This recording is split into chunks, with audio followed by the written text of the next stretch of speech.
I think it was within a few months after my children were born. I wasn't like myself at all. Just felt like I wasn't coping, wanted to cry all the time. Depression held me captive like in my own home. I didn't want to go out. I just wanted to stay inside my house and hermit. And I felt like I just couldn't handle it at all. I was angry all the time. Didn't feel like I was coping. Constantly frustrated and Generally exhausted. And I think I felt very much it was Groundhog Day. And every day the same thing happened again, and I didn't feel any better. Having experienced severe postnatal depression myself, I understand that fear was what was holding me back from getting well. It took a long time, I think, for me to admit to myself that this isn't how it's supposed to be. Definitely your birth experience, if you've had trouble breastfeeding, the pressure of being a mum and people expecting you to do certain things and act a certain way. And With my first son, he was actually helicoptered with holes in his lungs to All Brisbane at 5 hours old. I lost my daughter 20 weeks into the pregnancy, and then I fell pregnant with the twins, and I had a complicated pregnancy then with a low-lying placenta, lots of bleeding in and out of hospital, and then they came early and were premature and needed to be in hospital for quite a while.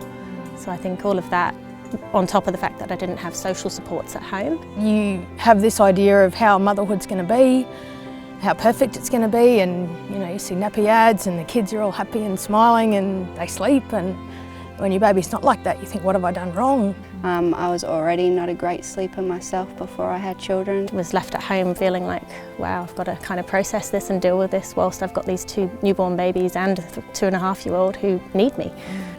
So my comfort zone was caving in around me to the point where my comfort zone was my home. And in order for that comfort zone to be stretched and to grow, we have to challenge those fears.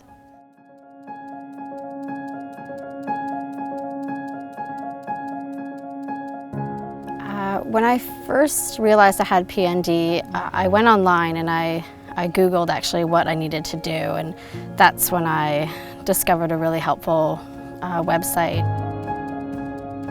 I think the first step was just admitting to myself I couldn't do this forever.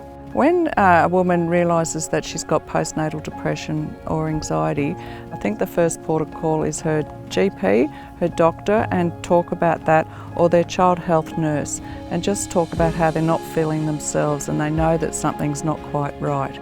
I spoke to another twin mum who had got help herself for postnatal depression and asked where she'd got help. It's comforting to be around other people where you don't have to pretend that you're the world's best mum and you've got the world's best children. The support group was really helpful because it made me feel that what I was experiencing was normal and that other people were going through that. To move through the fear, it took support, it took encouragement, it took believing in myself. And on the other side of that, having experienced depression and the power in stepping out of the comfort zone, there's a profound healing that takes place. Getting out of the house and just planning to do these things that are going to get out of my comfort zone, or get out and have a life and have an identity and not just be a mum but be myself. And yeah. The message I would give a new mum would be, don't be scared to get help. I was worried that someone might come take my baby if I admitted that I wasn't coping, and that my family would think less of me because I wasn't coping. But it's definitely worth getting help. Go get help, reach out to someone. You're not alone. So many more people are experiencing it than you think. Don't sit at home feeling the full weight of it on your own, because you don't have to.